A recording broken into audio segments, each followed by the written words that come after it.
పుట్టింది గాని కొండ పెరిగింది గాని కొండపై ఉన్నప్ప కొండ శిఖరాన ఉన్నాడు అయ్యప్ప అయ్యప్ప హరిహర కనయుడు అయ్యప్ప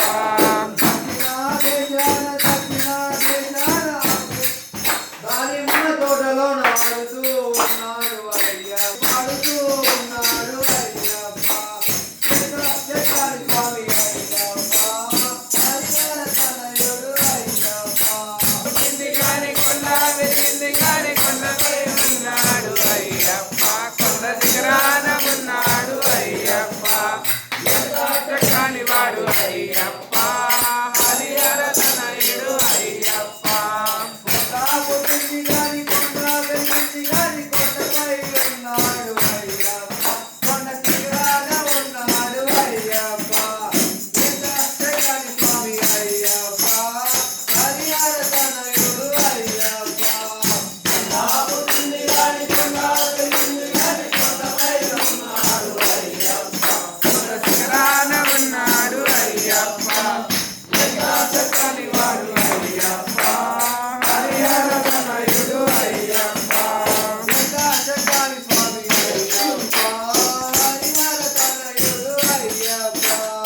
శరణమయ్యప్ప.